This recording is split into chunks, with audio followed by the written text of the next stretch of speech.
Hey, Reader Crate crew, welcome back. I hope you are all cozy tonight with your favorite drink and maybe even a snack because we've got a treat for you. So if you are new here, my name is Alyssa Granlin and I am the founder of Reader Crate. I'm also an author under the pen name Lissa Lund.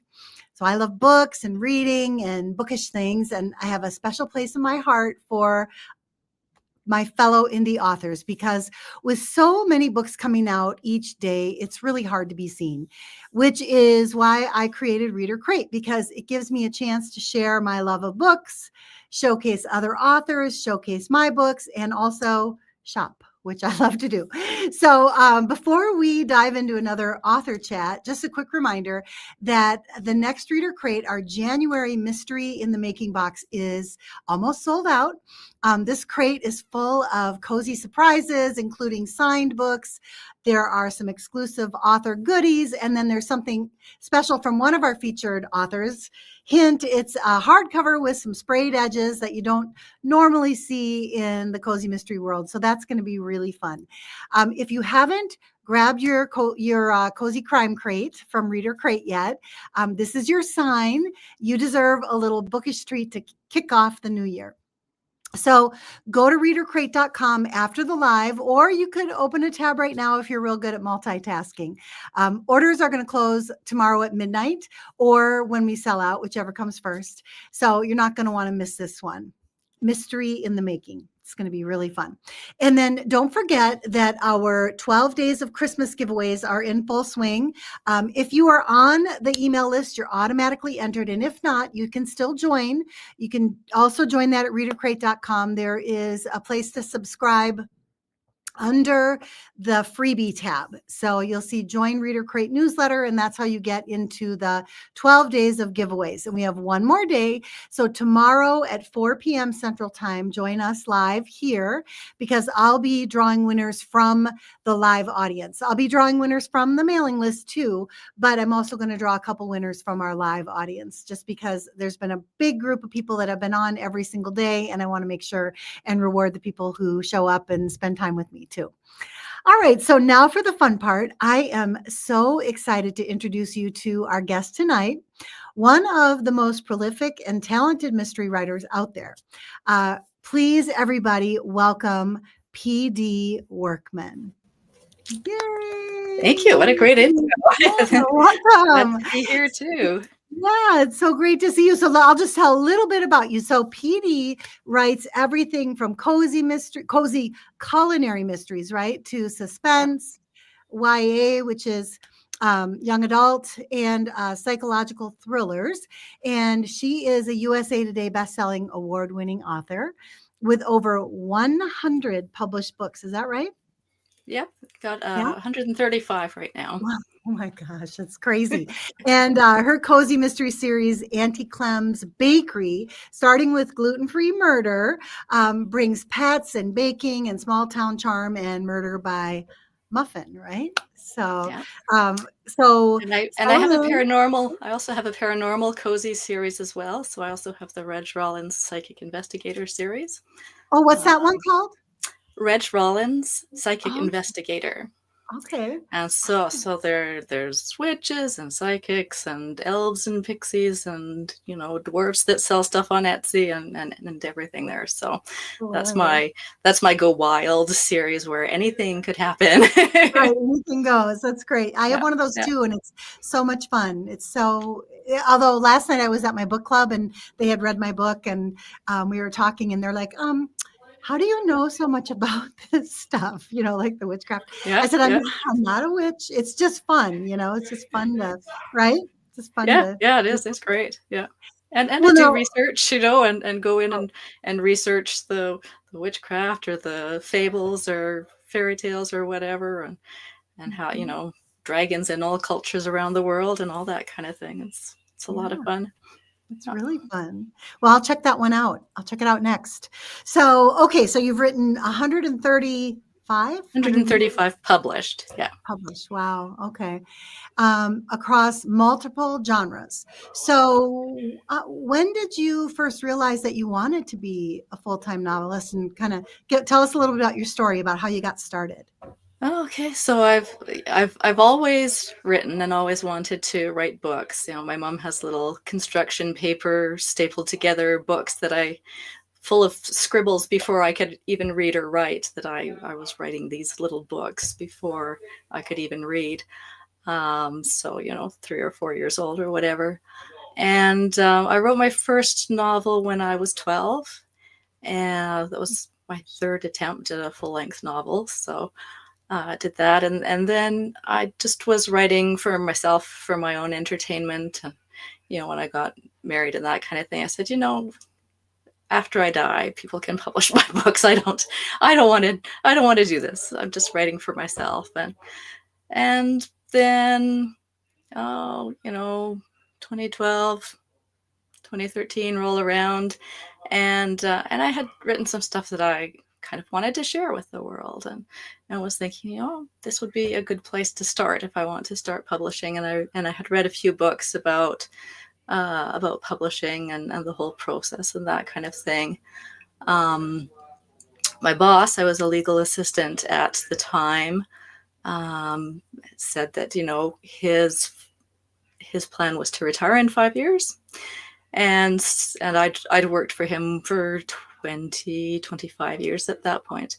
Wow. And so I thought, okay, so 5 years from now, do I want to be getting another legal assistant job? Do I want to switch to a different profession? You know, what is it I want to be doing in 5 years? Because now is the time to train for it and not be left in the lurch when he retires.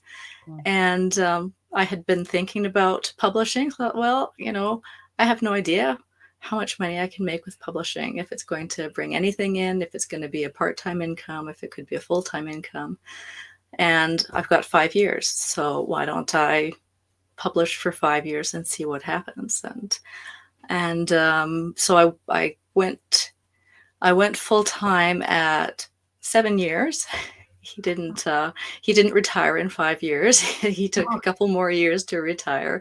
And so he retired and I went full-time about the same time. I still do about 8 to 10 hours a week of work for him. He's a retired lawyer now, but I helped him publish his first 5 books. So I maintain his website and help him with publishing and that kind of thing. So. And is he writing fiction too? No, he writes nonfiction. He is 50 years sober and has written 5 books on alcohol addiction recovery. Oh, wow. Interesting. Yeah. Well, okay. So that's a pretty cool story. So now you're full-time. I mean, you worked at 10 hours, but you're basically a full-time. That's what you do. Yeah. Full-time. So, okay. And your work ranges from cozies to suspense to YA. So how do you decide what kind of story you're going to tell next? Do you like have a mood or an inspiration or reader feedback, or what? How does the process work? I rotate through my series. I mostly write in series now, so I will usually write 3 books in one series and then go on to the next series and rotate through them. And so it's just over, like, it's about 1.5 years to go through each series and put out. Most of them I put out 3 books at a time. A couple of them I only put out 1 at a time. So that's what I do, and I have it all lined up in my Todoist projects about what month I'm writing what book, what month they're being published, that kind of thing. So I'm next year trying. I've been publishing a book a month for about 7 years, and except for the months when I publish my novella series, which I then publish 3 in the month. So I've been publishing 14 per year for a few years, and next year that I'm pulling back and I'm not going to publish in June or December. At least that's what I'm saying right now. Okay. So sometimes that just means, oh, I'm going to publish something totally different now that I hadn't planned. So yeah, I'm going to try next year. I'm going to pull back just a little bit, give my family a bit more time. June is when all our birthdays are. December's when the other holidays are. So we'll see how that goes, and really try to pump up my marketing and advertising during those months so that I don't see too much of a dip in income for them. Okay. Wow, that's a heavy load, to do that many books in a year. I know. And so all right. So then see, I had a question on that. I think you answered it. I was going to ask you how many that you do. So Yeah. 14. This year I've got 2 more coming this year. This year will be 16 books because I have 2 that were not planned. So what's your reading like schedule? How do you just get up, get right to work, or what? Tell us a little bit about that. Your writing. Writing. I write in 3 sessions. So I get up and do my run or my workout, and then I write in the morning, and do some other, if I have to do some other running around or that kind of thing. Then after lunch, then I do another writing session, and after supper, then another writing session. So I aim for 2,000 words for each of those sessions for 6,000 word quota per day. Wow. And with that, then I can write the full novel in 19 to 21 days, then edit it, then start planning the next one. Wow. Good for you. How do you keep all your characters straight? Well, most of them I've been writing for a while now, although I just started another series recently, but like with the Auntie Clem's Bakery and with Reg Rawlins, they're both up to 27 books now. So I've been managing those, trying to herd those chickens for a while. But I write in a program called Obsidian, and I have a series wiki for each of my series. So I've got character stuff that I need to remember, and all kinds of lexicons and just things that I have to keep track of in the wiki there. So each of the series or each of the worlds, then I've got a separate directory and separate wiki for, and that helps. Wow, that's good. Okay. Well, so the cozy culinary premise for Auntie Clem's Bakery is so fun. So what inspired that? The gluten-free baking with the pets and the murder mystery. How did that all kind of come together? I knew I was mostly writing single books at that point, and I knew I wanted to get into writing in series so that you can get the read through, get the readership to read through the series. And I was thinking about cozy, but I didn't have anything picked yet. And it was actually for that series, then it was the titles that came to me first, about gluten-free murder and dairy-free death. And the next one I actually changed, but it was the titles that came to me first, and I was out, I was not home. I thought, oh, those would be really good. That would be a lot of fun. I have a huge number of allergies and intolerances, and at that time was also cooking for family who had other allergies and intolerances as well, doing a lot of experimental baking and that kind of thing. So I already had the research done as far as gluten-free baking goes, and so I thought, well, I gotta check those names, gotta check those titles. And when I got home, then went up on Goodreads and started searching through titles, going, nobody has published gluten-free murder. I gotta do that. And so I did. And a lot of people, while I was writing it, I said, they ask what you're writing, gluten-free murder. Oh, I got to read that. It just immediately grabbed people, which was really nice. Yeah, that's fun. So, Yeah, grab me for sure. So, although I have had a person come up to me once or twice at book sales and pick up gluten-free murder and say, "Oh, is this a recipe book?" It's like, no, I don't actually want to murder people.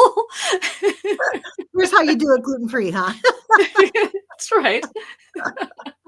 Oh my gosh. Okay, so in gluten-free murder, your character Erin moves to Bald Eagle Falls, okay, and suddenly kind of finds herself solving murders. So how do you balance that cozy, sweet side of baking with that darker, kind of suspenseful side of the mystery?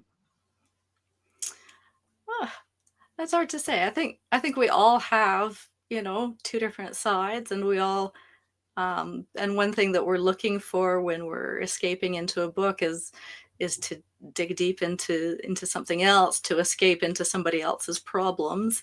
And so yeah, it's a nice balance that you see in cozy mysteries. It's not all dark, but it's not all light either. You get to see both sides of people, and think about, even these people that you see surrounding Aaron.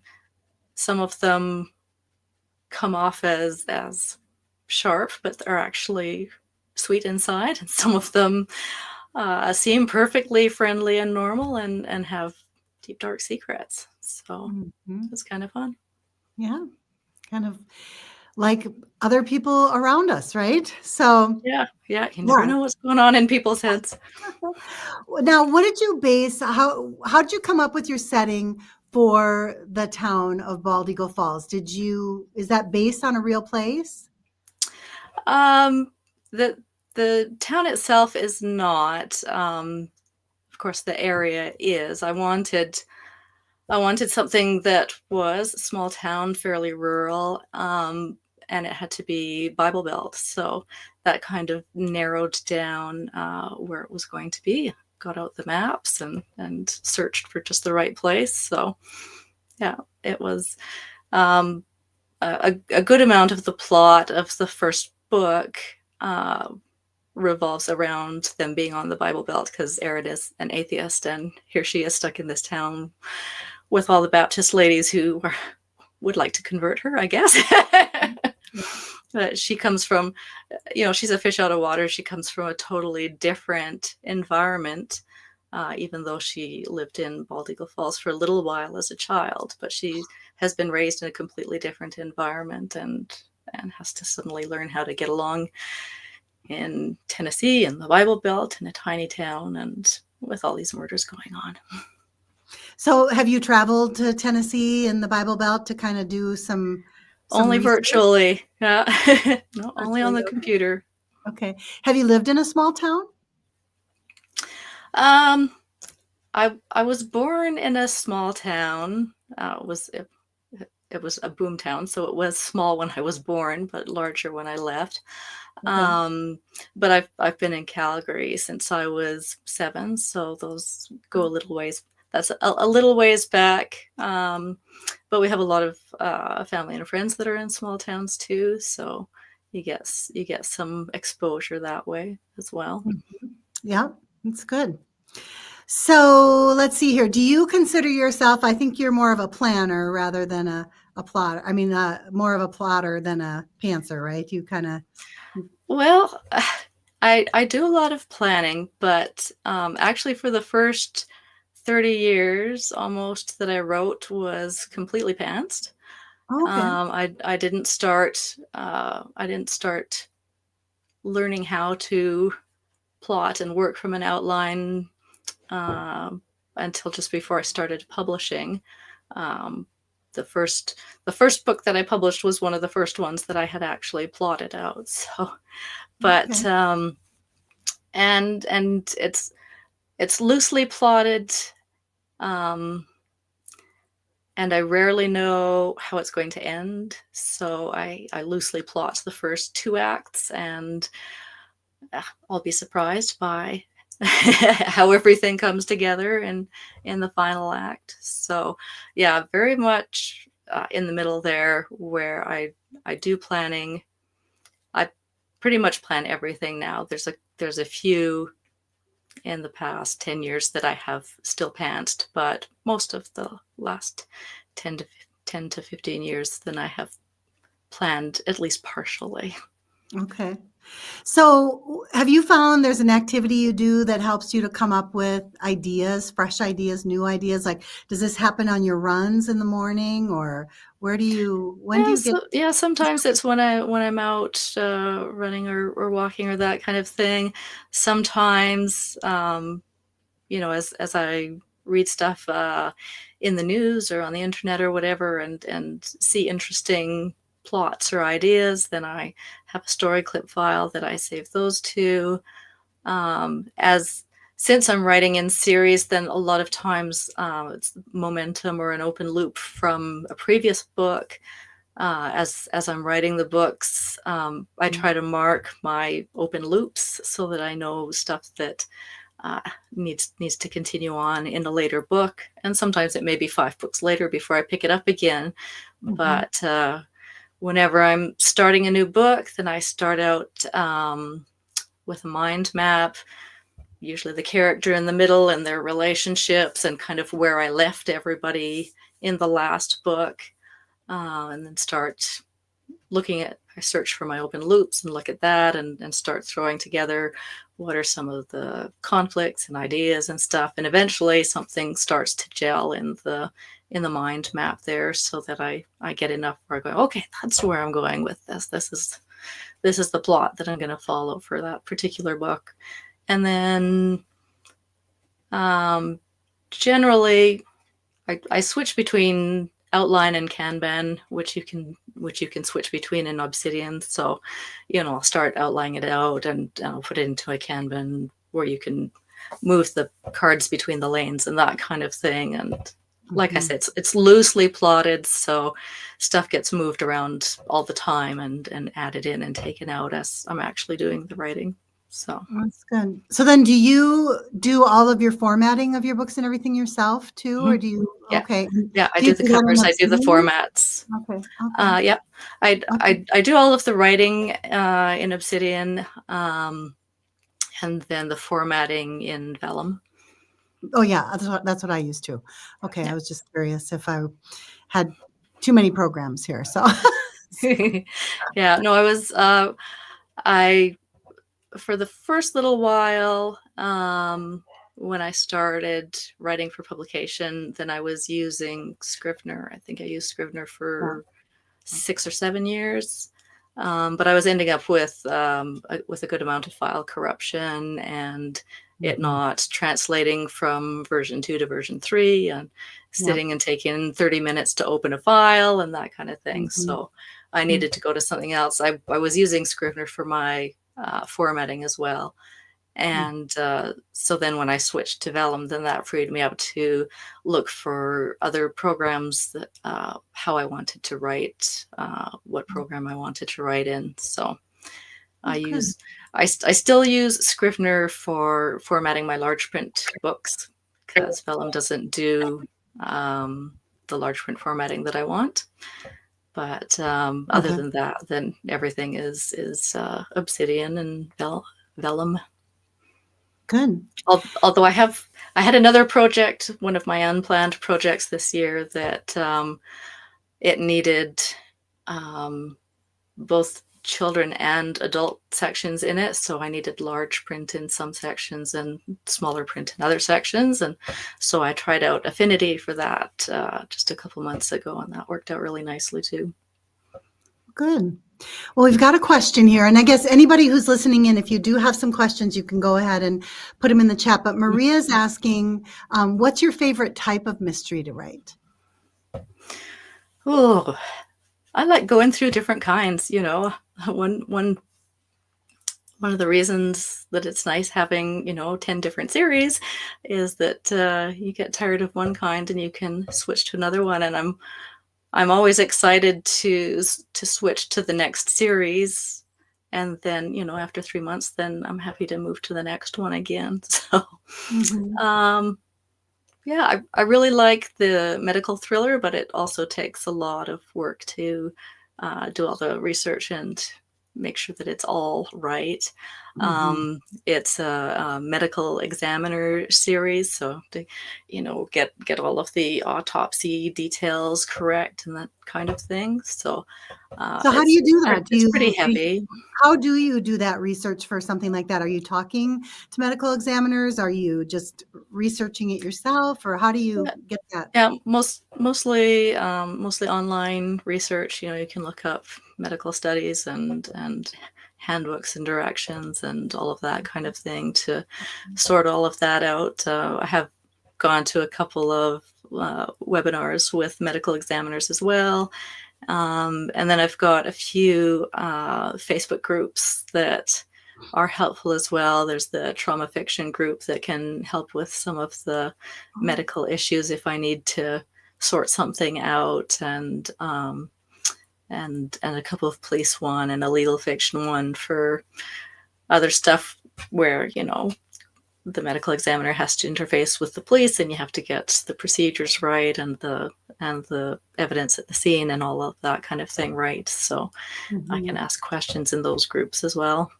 Oh, that's great. Okay, so switching gears here. So do you have any pets? I do. My son has a cat, and she's. I had wondered whether she'd come in here while I was on, because if she hears me talking, she wants to know who I'm talking to. But Exactly. yeah, she's fun. She's a little gray and white cat, and she curls up next to me while I'm doing my writing, or tries to distract me by jumping up on top of the bookshelves or things like that, or chasing around trying to get me to play with her. So. Yeah. And I take her outside for walks in the On a yard as leash, well. or is she on a Yeah, leash? on a leash. Oh, And she's a watch cat. She, like, when people come into the house, she'll run up and hiss at them if she doesn't like them, and growl at them and try to get them out of the house. And oh, if dogs walk by when I've got her outside, big Dobermans or anything, she's racing to the end of the sidewalk to make sure that they can't come in her yard.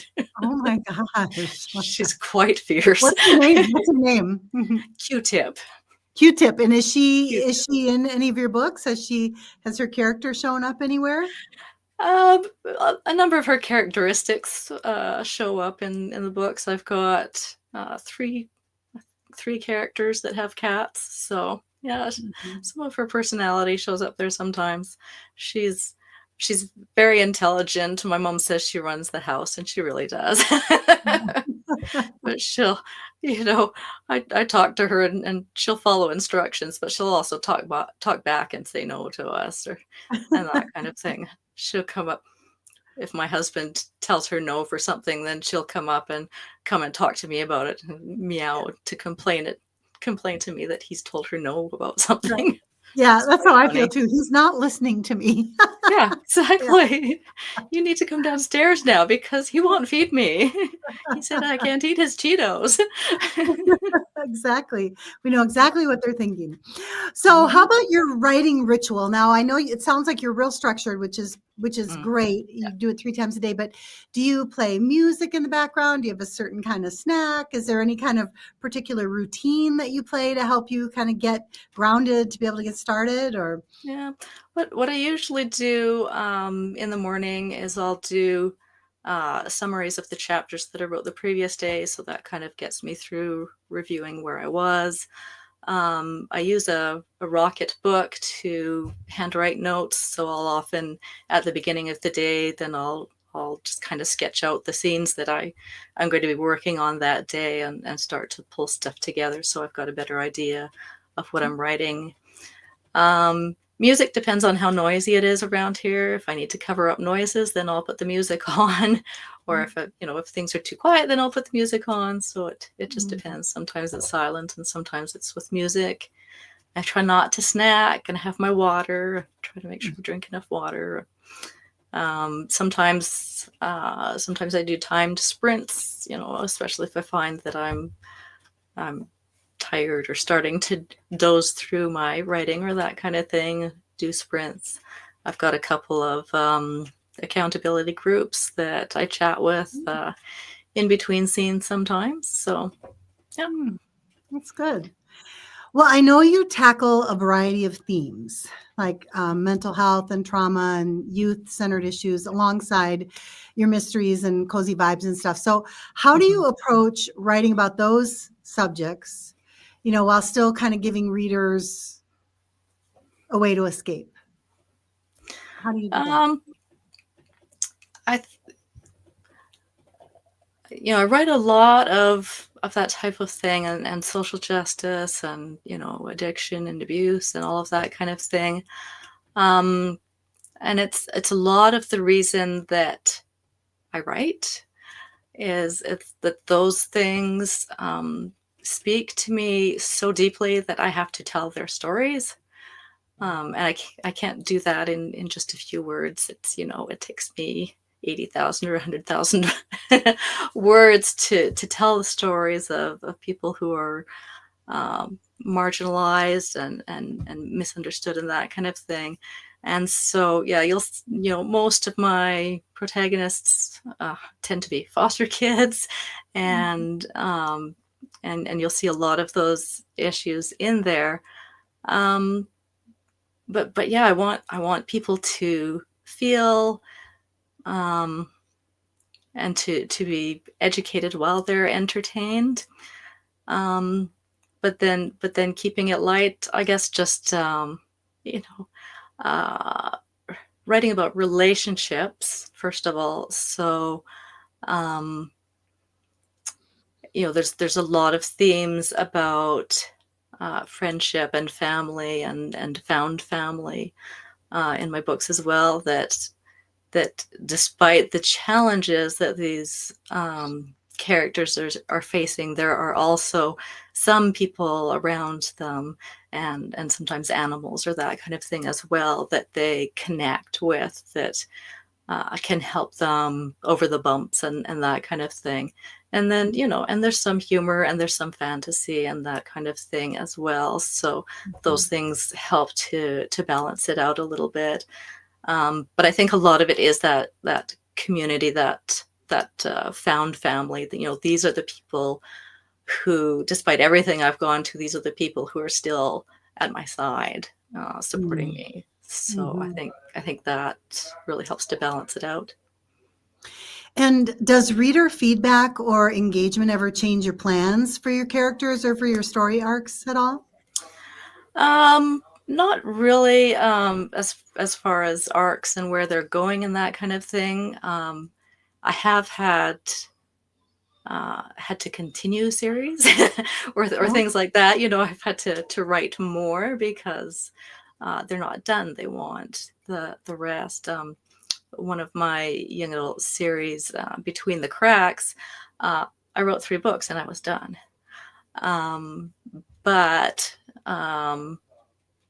there was still one more story that had to be told, and so I wrote the 4th one. It's like a family epic series, and so it tells the stories from each of the siblings' viewpoints. And so I did that, and then that left one sibling whose story had never been told. So I had to do the 5th one. And okay, so it was done after 3, it was done after 4, it was done after 5. But then I had a couple of readers who were coming back to me and saying, you wrote about June, but she never got a happily ever after. She never got hope at the end of her story. And we need to see that she went on and was able to recover from the trauma and that kind of thing. And so I had to write number 6. And so that series did finish at 6. So yeah, reader feedback definitely affected where that series went. Same with Tattooed Teardrops, which was only ever written as a standalone.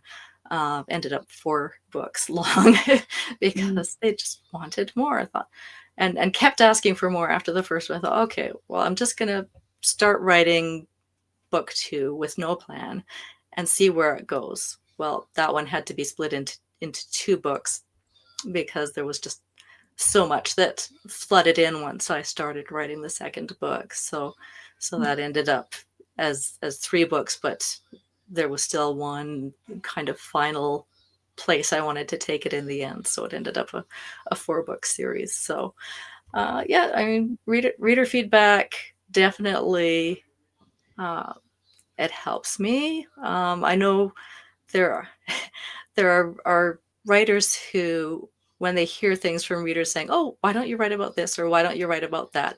they get really irritated by it. They say, "I'll decide what I'm going to write, and you just wait until I write it," or I'm not going to write something just because somebody thinks that I should. But I have felt the opposite, that I've had readers come to me and say, this is an issue that I heard about, and it sounded like something that you would write about. Yeah, you're Oh, right. I want to write about that. oh, And uh, my medical kidnap files series. Um, After I had 2 or 3 books out in that series, then I ended up with some parents who had dealt with medical kidnap emailing me and saying, yeah, you're telling our story, and let me tell you what happened to us, mhm. and telling me about their experiences and saying, you really need to tell people about this. And so I did, and changed names and changed circumstances and that kind of thing, because they were still in a position where they were vulnerable to having their kids taken away again if Oh, they made waves, and right, so right, right, right. yeah, I get readers that suggest ideas to me, and yeah, I like getting these ideas, and I definitely use them and incorporate them as I'm going through. That's great. That's good. Okay, so here's some fun kind of rapid fire questions. All right, Okay. so do you prefer, well, it sounds like I already know, but gluten-free bakery or a classic bakery? Which do you prefer when you're going out? I can't eat at a bakery, so I only eat what I make from scratch myself. Okay, okay, got it. So coffee or tea? Neither. I drink water. Okay, okay, okay. So let's see here. So what's your kind of go-to little guilty pleasure then, if you're going to make it from scratch? What do you like to have? Oh, maybe cookies or brownies. I do like sweets, but I don't make them too often because I can't stop myself when I make them. Yeah. Okay. And let's see. If Gluten-Free Murder became a movie, who would you cast as Aaron Price? Oh boy, that's a tough one. And I don't know a lot of actor names either. Okay. I'd have to look around for that. Yeah. Yeah. Good Okay. question. Well, what are you especially excited about that's coming up that you can kind of tease for us? Well, so next week, next Friday, is Chocolate Eclair Voyant. So it's book number 26 in the Auntie Clem's Bakery series. Oh, wow. And so they're dealing with some clairvoyant predictions, and it takes them some interesting and shocking directions. And then number 27 in the series comes out in January, and that's Quiche Me Goodbye. So those are the next few coming out. I also next week we'll be getting back from my editor my writer's guide to Obsidian nonfiction book, and we'll be putting that out shortly as well. So Ooh, I'm going to pick that up for sure. yeah, Yeah. it's really good. And there's some articles on my website if you want to skim through some stuff on Obsidian. I also did a special Christmas book, but I can't talk about it yet because it's a surprise for somebody, and so nobody can see about it until she's got it. So Oh, that's awesome. So now, if readers want to read your books, do they need to start at the beginning of each series? Is that going to make the most sense to do that? What do you think? that will make the most sense, but they are all written to stand alone as a mystery. So each of the mysteries is solved within the one book, and I try to put enough in there that you understand who all of the characters are and their relationships with each other, and some of their backstories. So they can be read individually. I'm really bad when I'm reading other people's series. I'll just jump wherever in the series, and I don't care where I am in the series. I'll just pick them up anywhere, and you can do that with mine as well. Okay. If you do want to avoid any spoilers and read from the beginning, then yeah, start with book number 1, Gluten Free Murder, and see where that takes you. Okay, good. Well, that's what our club is going to do this month, so that's going to be fun. So Yeah. what's the best way that readers can support you? Well, you can check me out at pdworkman.com or buy books through shop.pdworkman.com. But I'm also on all of the major retailers, so you can pick up books there as well. Read them, tell your friends all about them, tell them it's your new favorite author, and that they need to read all 135. That's awesome. Do you do much on social media? Can we find you there too? Yes, most social media, I am PD Workman author. And so you can find me on Facebook, Instagram, Threads, Twitter, Pinterest, wherever. Yeah. Good. Okay. And let's see here. Just seeing if we have, no more questions right now. Let's see here. Well, anything else you want to share? Any other, once we do the gluten-free mystery, where should we go next? Oh, well, you should probably choose the beginning one from each of the series, and then you can see which series you like the best. Okay, that's a great tip. Yeah. Yeah. If you're into cozy, then after Auntie Clem's Bakery, I would try picking up Reg Rawlins' Psychic Investigator. Some people don't like fantasy and magic stuff, and that's okay. That's my only series that's got fantasy and magic in it. The next cozy-ish one would be the Parks Pat Mysteries series. It's a novella series, and it's a single mom, Indigenous, Canadian setting. The covers are all my photographs, and I go and walk through the parks with my husband and plan places that dead bodies will show up. So those ones are local, set in Calgary, murders that are set in Calgary parks. So if you want to walk where I walk, then you can do some armchair travel and pick up that series.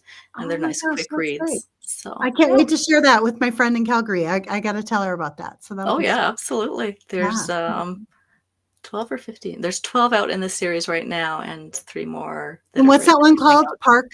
Parks Pat Mysteries. Parks Pat. Okay. Yeah. I'm gonna share that with her right when we get done here. Sounds good. Yeah. Well, PD, thank you so much for being here and for sharing your stories and a little bit of the behind the scenes magic and really your writing process. It's really interesting. So cozy friends, if you haven't yet, why don't you check out Gluten-Free Murder and then PD's other cozy and thriller books. And also, let's see here. We've got a couple comments. We've got somebody from Tammy from Missouri, and Christine's here. Yay, Christine. Thanks for being here. So make sure everybody to grab your January Cozy Crime Crate. And if you can share this interview, that would be awesome on Facebook or Instagram to help PD kind of get out there with maybe some new readers. That would be wonderful. And make sure to join our 12 days of Christmas giveaways because you could be tomorrow's lucky winner. All right. So we'll be back again with another author chat. Until then, happy reading, stay cozy, and good night. And thanks so much for having me. Thank you.